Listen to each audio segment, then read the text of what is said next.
दोस्तों Reliance power limited की बात करें तो यहाँ पे बहुत बड़ी अपडेट निकल के आ रही है। जैसे कि आपको पता ही होगा कि रिलायंस पावर रिलायंस इंफ्रा की ही सब्सिडीज कंपनी है और उनकी सबसे बड़ी स्टेक है करीब 24% के आसपास की। लेकिन अब वो खतरे में आ गई है। यहाँ पे ईडी ने कार्रवाई की और रिलायंस पावर की अंदर जो स्टेक है रिलायंस इंफ्रा की उसको भी कुछ जब्त किया गया। यानी आने वाले समय में जो हिस्सेदारी है रिलायंस इंफ्रा की उस पर भी खतरा आ गया। तो पूरी अपडेट क्या है, किस तरह से ये कार्रवाई की गई उसको समझने की कोशिश करेंगे।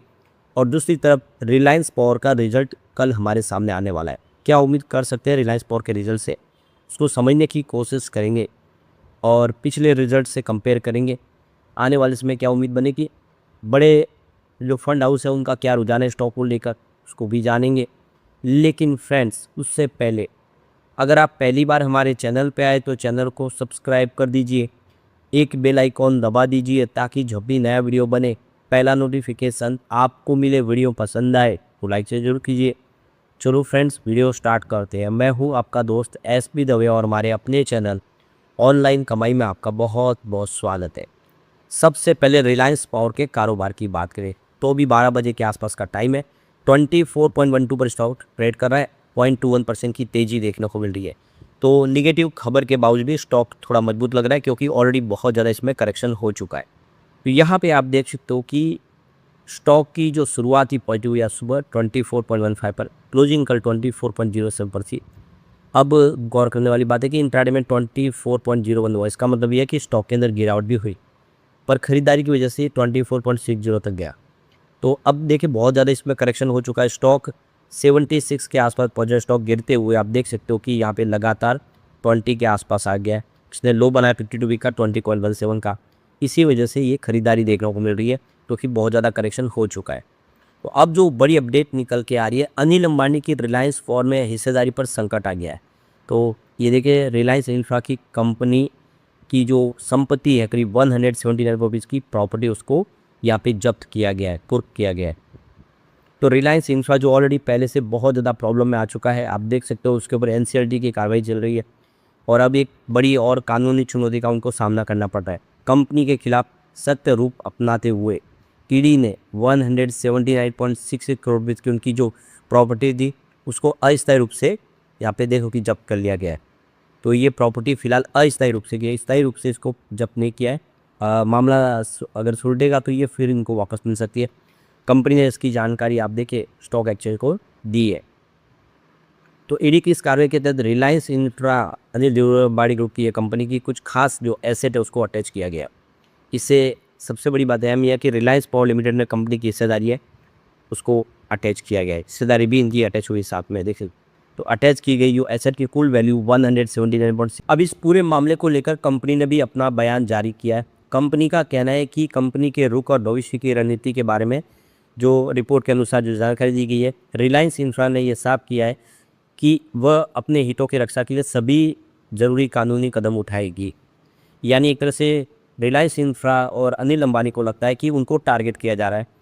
उन्होंने ऐसा कोई गलत नहीं किया है लेकिन उनके ऊपर लगातार कार्रवाई हो रही है ईडी सीबीआई की।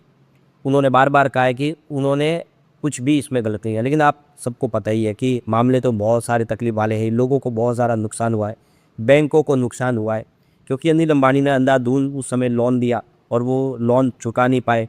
दूसरी जगह पे उनके पे इल्ज़ाम लगाया कि उस पैसे को इधर से उधर घुमाया गया।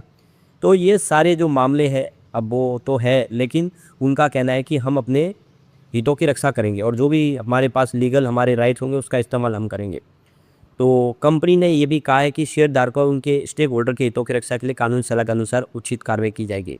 यानी जो शेयर होल्डर है रिलायंस इंफ्रा के, उनके लिए भी जो उनकी हितों की रक्षा के लिए हम कानूनी सलाह के अनुसार कार्रवाई करेंगे। तो जैसे कि आपको पता ही होगा एनसीएलटी की कार्रवाई हो रही है। अब देखो ट्रेडिंग भी सप्ताह एक की गई है तो प्रॉब्लम तो है। अब इन सब के बीच में देखो रिलायंस पावर अभी भी सुरक्षित है क्योंकि रिलायंस पावर पे किसी प्रकार की भी कार्रवाई नहीं हो रही है। ये सारा मामला रिलायंस इंफ्रा से संबंधित है। रिलायंस पावर अपना बिजनेस आगे कराए और अगर प्रॉब्लम आ जाती है तो रिलायंस इंफ्रा की प्रॉब्लम होगी, उससे रिलायंस पावर तक ये आँच नहीं आएगी। क्योंकि हमने इससे पहले मामला देखा है जेपी एसोसिएट का। जेपी एसोसिएट के अंदर भी देखे तो कंपनी नीलाम हुई, उसकी भी हिस्सेदारी देखे 24% का। जितनी यहाँ पे भी रिलायंस इंफ्रा की अपनी हिस्सेदारी जेपी पावर के अंदर थी। अब कंपनी वो नीलाम हो गई, वो उसको अदानी ग्रुप ने खरीद लिया, लेकिन जेपी पावर सुरक्षित रही। अब जेपी पावर जो है वो अदानी पावर का हिस्सा बन गई है। तो निकट भविष्य में अगर प्रॉब्लम ऐसी आती है तो रिलायंस पावर तो सुरक्षित रहेगी, प्रॉब्लम रिलायंस इंफ्रा को हो सकती है। ये निवेशकों को भी थोड़ा ध्यान रखना चाहिए। तो फिलहाल अभी ये जो आँच है वो रिलायंस पावर तक नहीं आई है। अब हम हमारे सामने देखो कि रिजल्ट भी आने वाला है, उसको भी लेकर हमें उम्मीद काफ़ी ज़्यादा है। वैसे इस खबर का जो असर है वो फाइनेंशियल परफॉर्मेंस और मार्केट में उसके हिसाब पर सीधा पड़ेगा। 179.6 करोड़ की फाइनेंशियल जो देनदारी है और एसेट उसके ब्लॉक की है, तो एक अहम बात तो है। तो ये प्रॉब्लम तो अभी है फिलहाल रिलायंस इंफ्रा के लिए। तो ये पूरा जो मामला देखें तो बीएसई एनएसई को रिलायंस इंफ्रा की ओर से दी गई जानकारी के अनुसार कंपनी को 3 अगस्त 2024 को ईडी से प्रोविजनल अटैचमेंट ऑर्डर देख जिसका नंबर है 36/2026 मिला है। ये आदेश provision of money laundering act PMLA की जो कथित उल्लंघन से जुड़ा हुआ है। तो फॉरेन इन्वेस्टमेंट को लेकर जो फॉरेन पैसा घुमाने के लिए पीएमएलए के तहत ये कार्रवाई की गई है। तो प्रॉब्लम है, लेकिन आने वाले इसमें हो सकता है कुछ निपटारा निकले। अब यहाँ पे कंपनी की तरफ से जो एक्सचेंज को जानकारी दी गई है, जिसमें कहा गया है कि कंपनी की बोर्ड ऑफ डायरेक्टर की मीटिंग होने जा रही है। ये होगी कल 6 अगस्त को, गुरुवार को।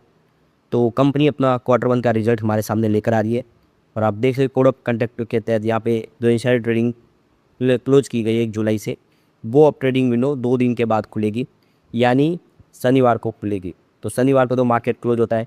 तो अब ये मार्केट जो इसकी जो असर होगा रिजल्ट का वो सीधा जाके अब देख सकते हो कि यहाँ पे ट्रेडिंग विंडो के तहत तो सोमवार को होगा, लेकिन फ्राइडे बाजार खुला है। तो जैसा रिजल्ट रहेगा उसका प्लस और माइनस जो भी रहेगी कमी या उसका रिजल्ट, उसका असर हमें फ्राइडे के बाजार में देखने को ज़रूर मिलेगा। तो इसकी हमारे सामने जानकारी आ चुकी है। अब रिजल्ट की क्या संभावना बने, तो देखिए अगर हम बात करें पिछले 2 रिजल्ट की, दिसंबर में इनका इनकम 1949 करोड़ के आसपास थी, मार्च में घट के 1946 करोड़ के आसपास है, यानी इनकम में हल्की सी कमी आई है। टीआई ग्रोथ 5.6% डाउन था दिसंबर में, मार्च में 0.18% डाउन था। टोटल खर्च 1478 करोड़ के आसपास था दिसंबर क्वार्टर में, मार्च में ये खर्च बढ़ के 1897 करोड़ तक पहुँचा। तो काफ़ी ज़्यादा खर्च में वृद्धि हुई है, जबकि इनकम नहीं बढ़ी है। इनकम में उल्टी थोड़ी सी कमी आई है, उसके बाद भी खर्च बढ़ गया है, ये जिसका नतीजा ये रहा कि कंपनी लॉस में आ गई। अब एबिटा देखिए तो 471 करोड़ के आसपास था दिसंबर में, मार्च में ये घट के 48.54 करोड़ के आसपास आ गया। एबिटा ग्रोथ 6.33% डाउन था दिसंबर क्वार्टर में, मार्च में सीधा 89.70% डाउन है। अब बात करेंगे प्रॉफिट आफ्टर टैक्स की, तो 25.12 करोड़ का प्रॉफिट था दिसंबर क्वार्टर में, मार्च में सीधा 494 करोड़ का लॉस हो गया। तो ये देखिए कि लॉस का भी बड़ा प्रॉफिट जो क्या भी पैट ग्रोथ भी देखें तो 71.24% दिसंबर में डाउन था, और यहाँ पे मार्च में -2064 करोड़ के आसपास रहा। ये बात निकल के आ रही है, सबसे बड़ी बात है कि प्रॉफिट में गिरावट हुई, लॉस में कंपनी आई।